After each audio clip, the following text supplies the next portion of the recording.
Hello, my name is Spencer Hay. I'm the co-founder and chief science officer at Prism Bio, and welcome to Discussing Data Science.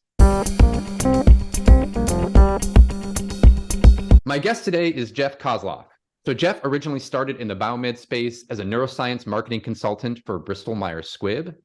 But in the 2000s, he pivoted to entrepreneurship and founded several companies and sold them, including Verilogue, whose products were broadly focused on helping pharma and other kinds of big institutions to navigate the complexities of data and regulatory compliance. More recently, Jeff was CEO at TrialScope, a clinical trial transparency management solution, which was acquired in 2021 by Informa. But throughout much of this time, Jeff has also been serving as a board member and advisor to all sorts of startups and companies that are working to solve complex data and analytic problems in the clinical trials and adjacent domains. So Jeff, welcome to the show, and thanks so much for joining me today. Hey, Spencer, great to be here. So why don't we start with what initially kind of drew you into the space? So how did you come to the sort of biomedical space? Yeah, it's been a long but fun journey. I graduated undergrad in '99, so right around the dot bomb era. I started in strategy consulting, where I went to undergrad. Typically, people went down the investment banking or the strategy consulting route. I did the strategy consulting thing. Always loved healthcare. In school, like many maybe that pursue healthcare think they might want to be a doctor. I did a little bit of a stint in an ER shadowing an emergency room doctor. Also spent some time in the pathology lab. Realized I really couldn't stomach it. Wasn't where I could see my career going. But still love medicine. And one of the business classes I was taking in undergrad, we had to bring, a biotech idea to market. I ended up doing more of the business side than the science side for the team and just kind of fell in love with it, switched over from bioengineering into the business school for undergrad, and then, kind of continued down the life sciences path. So after strategy consulting, found my way into market research area. Again, dating myself here, but this is when internet market research was really starting to take off. Moving away from paper, and worked for an exciting venture-backed company in that space. Knew I wanted to run my own business one day, but really wanted to get the buyer side experience. So that's how I found my way over to Bristol-Myers Squibb, so I could really sit in the shoes of the people that were funding what I would hopefully sell back in, and that's where I had my my first light bulb moment was when I was at BMS. We were traveling around, doing what they call the 3-city tour for market research. So we spent 1 week talking to psychiatrists in typical one-on-one research or focus groups. Then we go talk to patients, the next week in 3 different cities. And sometimes we do the same thing with payers. Wow. And it was great. I was flying home, on one of those trips, kind of burned out, read an article on the plane, and Kimberly-Clark Corporation had put little video cameras on, had moms wear them and watch, what they were doing in playtime, and everything they observed and kind of this ethnographic research was completely opposite of what the moms told them, they did in the traditional research. And so that was the light bulb moment for me. It was like, wow, we've got to get out of the, recall and get into reality with the doctor-patient conversation. So we built this system to record physician-patient conversations in a HIPAA-compliant way, built the world's largest database, so on and so on. Wow, that's awesome. So around what was the time frame for when you sort of launched those recordings? So I think it was around 2005. So obviously, before audio health is what it is today. Come a long way in the last decade and a half, which is really exciting. But again, this was physicians were using dictaphones, so we wrote some software to the back of an SD card on the dictaphones. We had what we call a double opt-in, meaning the patients and the doctors both verbally agreed as well as gave us written consent to record. We obviously de-identified all the personal information. As the technology grew, obviously moved over to a mobile app to do the data collection, and then we had on the back end for data analytics, kind of a 2-pronged approach. We used machine learning, to help us kind of identify those moments of meaning in these dialogues. But then we had human linguists that really kind of brought the data to life as you think about like the linguistic, the metaphor, the imagery, analysis, for our various customers. Wow, that's amazing. I mean, just thinking about now, that we're seeing this kind of, whatever you want to call it, kind of explosion with the sort of new AI and language model stuff, right? I sort of think like, oh, okay, so great. You had all this text, there's so much you could do with it. But, yeah, 10 years ago, more than, right? Like 10, 15 years ago, you think, Yeah. still incredibly powerful, right? But just imagine, what the future holds for that kind of thing today. I think is pretty Absolutely. Yeah. And I think, again, I think that also shows, how long things take, right? To yeah. really kind of the technologies to mature and, to catch up. And, I'm really proud of, what we built. I'm really proud of the team. The company's still, thriving under Publicis, who acquired us, Verilogue, and, they used a lot of the data was sold, to Google and Amazon and others as training data sets, because we had such a large library of, two-way audio, physician-patient conversation, plus a married up transcript. And so, I think, some of the models that have been, commercialized, were probably on the heels of some of the great work that the team at Verilogue did. That's awesome. So, okay, so Verilogue, that was your first kind of foray into the biomed space. Is that right, as a business? Yeah, as an entrepreneur, yeah, as a CEO and, great co-founder, friend of mine, Jamison Barnett, we both kind of founded out of our basements. Again, nice. This is where everybody's looking for free Wi-Fi, right? We knew every Panera Bread in the area to meet up and, use somebody else's juice. And then we had some really great, as you guys know at Prism, right? You really, those first couple customers are everything, to a small business. And, we were lucky that we had, a couple people take a chance on us, and, they've become lifelong friends, obviously, because of, just how much gratitude you have to the first couple people that really believe in you and help you get it off the ground. No, totally. Yeah. Thank you, J&J. I think I'm actually allowed to say that now. For a while, it was That's like, awesome. no, you can't talk about it. But that's right. Yes. Thank you to innovators like J&J. That's right. Well, okay, so that's where you started, but like that was, you've done so many things since. It seems like you really kind of, stayed in the healthcare or biomedicine space. Like, is there something about, well, I don't know, I'll just put it to you, like, you sort of think like, what is it about that domain that kind of attracts you, that sort of keeps you coming back to want to do, solve different problems, right? Solve more problems. Yeah, I think what's exciting, right? I mean, healthcare, so dynamic, obviously, such a huge area of, GDP growth, and meaningful impact in our society. Obviously, we all saw that in the last couple of years, even more so, which is, really gratifying to be a part of, some of the COVID work. There's so many little disciplines and domains, within the larger ecosystem. There's so many different problem points to attack. And obviously, as a highly regulated environment, we take things slower than some other industries. And so, again, I think from an entrepreneurial seat, where you can look at some best practices and some pieces of software and applied analytics that have worked in other verticals, and then reimagine how it could apply to healthcare. If you have the healthcare domain expertise, I think there's just a ton of opportunity, right? We still do a lot of stuff with paper. There's still a ton of stuff done, via Excel, a lot of manual processes, to disrupt, with automation. And so you don't really have to, there's a lot of people, I think I status quo, but maybe it's not, so revolutionary that it hasn't been done elsewhere. So it's also de-risked a little bit. Yeah.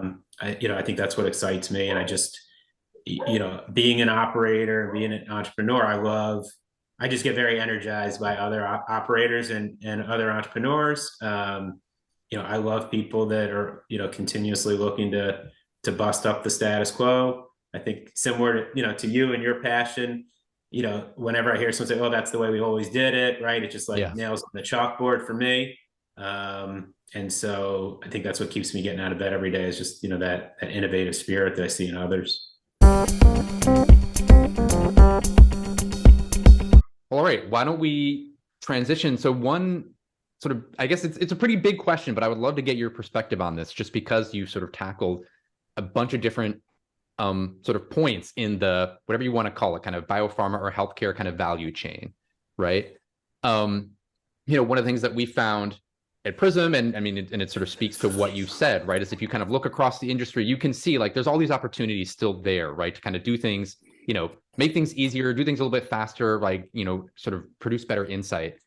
But because the space is so complicated, right? It's all these different, there's drug discovery, kind of basic science, right? There's clinical development, all the way out to, what, prescribing, right? Like what physicians are doing, right? And payers. And at the same time, you see all this talk about fractured data in the industry and the problems from data silos and, kind of the left hand doesn't know what the right hand is doing kind of stuff. Like, be curious to get your perspective on like, what is your vision for where this can go? Like, do you sort of see that there is an opportunity to create kind of some sort of unified framework or platform where it's like, yeah, all these different pieces, they can all come together here, on this platform, right? If we have these standards, or maybe that's not even possible, right? Maybe it is actually the case that it's like, well, what you really need are point solutions, right? Because the needs may be so variable that trying to do everything in one system just isn't going to fly. So no, that's kind of a broad question, but I would love to get your sort of take and perspective on that sort of thing. I think there's like anything, right? There's some nuance to it, and as you mentioned, there's so many different facets, of from drug discovery, obviously, through commercial and patent expiry, and everywhere in between. Yeah. I don't have expertise in more than half of those areas, but in the few that you do, right, in the kind of the clinical trial data analytics space, especially in kind of the phase 2 and beyond, and then readying for launch in the commercial and the commercial launch space. I do think standards are important, right? And like everybody jokes, you don't want another standard. Yeah. But I think CDISC in our area has been doing a really nice job, to harmonize some of the standards, showcase some of the value.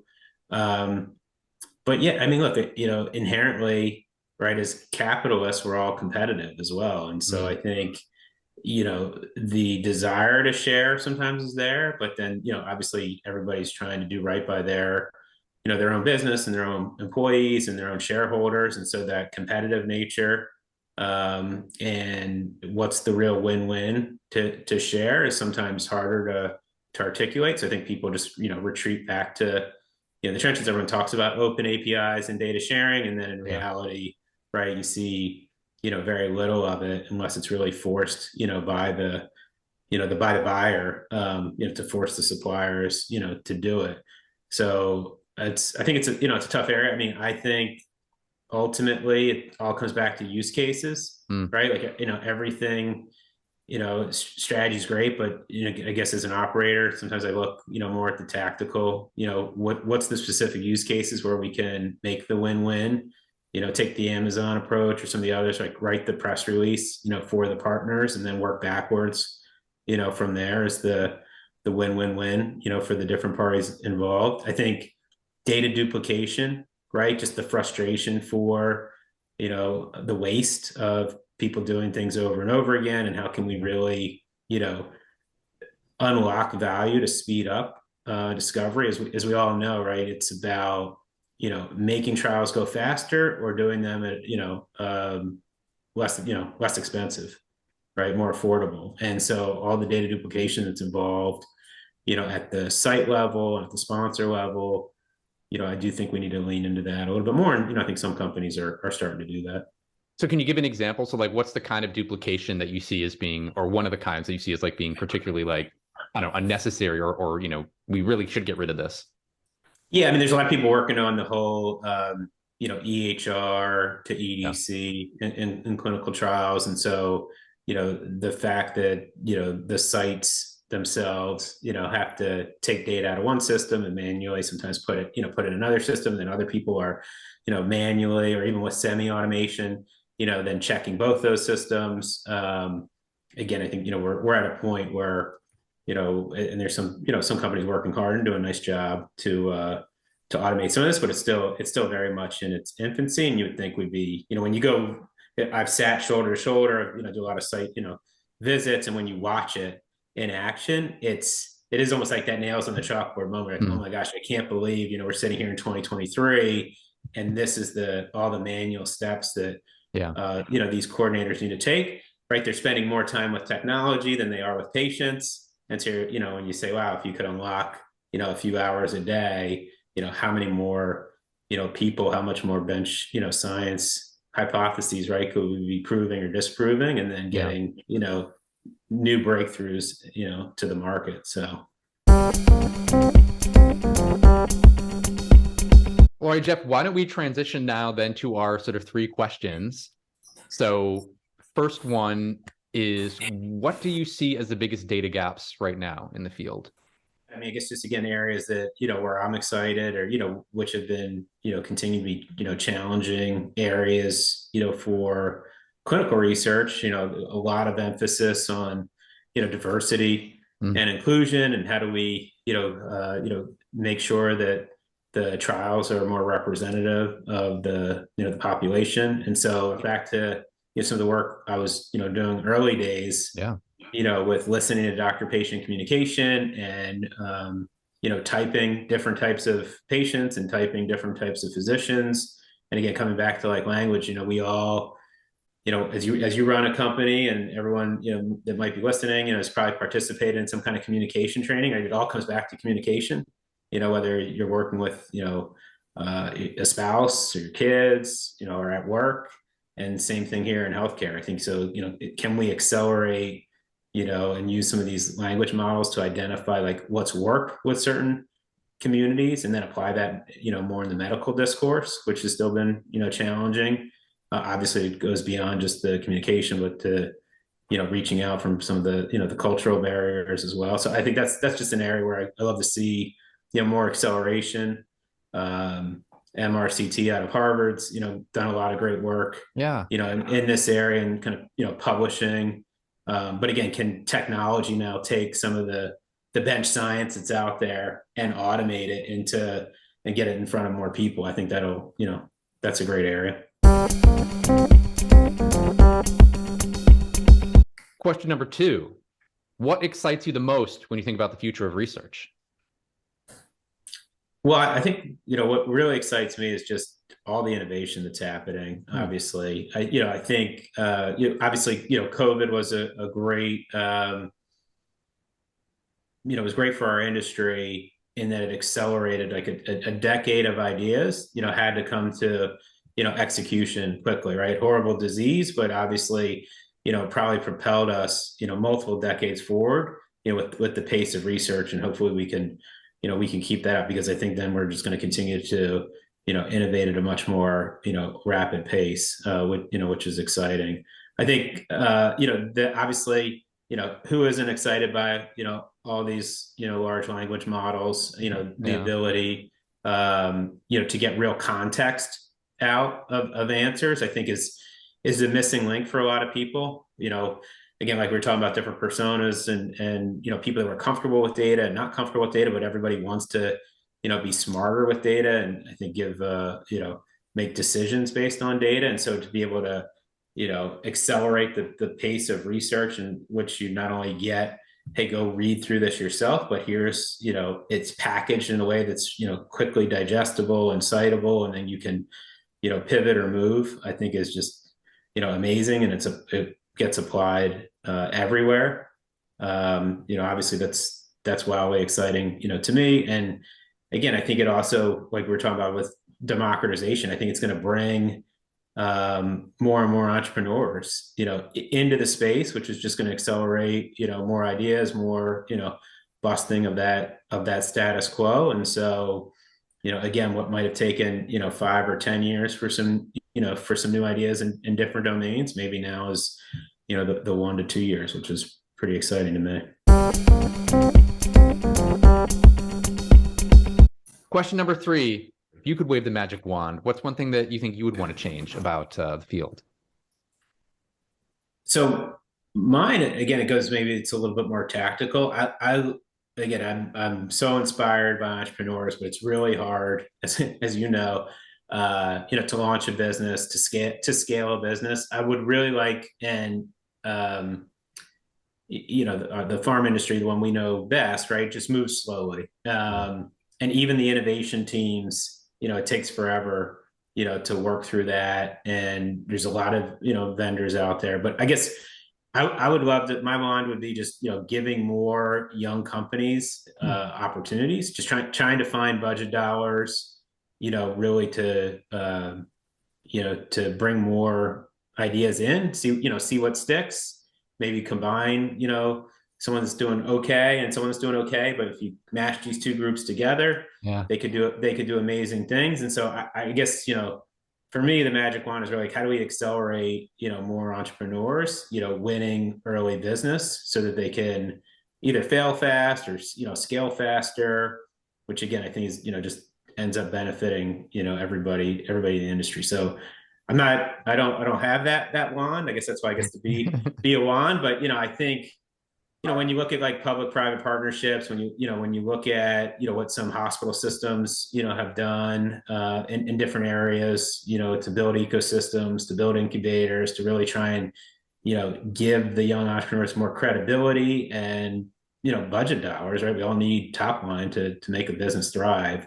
I'd love pharma to, continue to lean into that. I think there's been some of that, but, if we could find ways to do more of that and do it faster, like really demand, not 12-month, decision cycles, but, Right. 45-day ones and make it easier for contracting and so forth. That I think that's where I'd love to see us innovate. No, that's great. I mean, what do you think this is fair? As you were talking about it too, I was like, it'd be great too, I think, as somebody who came from academia and now is in the entrepreneur space, to also kind of better highlight that path for people. Because I think there are so many smart people who have all this training, they have all this knowledge, they have great ideas, but I feel like, I don't know, academia has this way of kind of like, I don't know, whatever. I feel like putting up kind of bars around people. They think like, oh, I need to find an academic job, right? Like a tenure track job, a research job. Like that's the only thing I could ever possibly do. Whenever I talk to sort of young people who are like struggling or whatever to get to that next, Right. stage in academia, I'm always like, look, broaden your gaze here, right? Because like there's a world of opportunity out there, and it just seems like sort of to complement what you were saying, if it was just that much easier to be like, look, you have this great idea, you need X, Y, and Z, but like you can test it out in the industry, right? There's actually a mechanism to do that. I think that could be so exciting. Yeah, I love it. Yeah, look, I think it goes back to, it's similar to what we were talking about with the community physician, and right, just broadening the opportunities put in front of the patient, where you have some that are obviously approved and some that are experimental. Same thing for academia, right? Just if that should just be more regular part of the conversation, what are the other applied tracks or industry tracks that are available to people, and obviously we'll see more people funnel this way.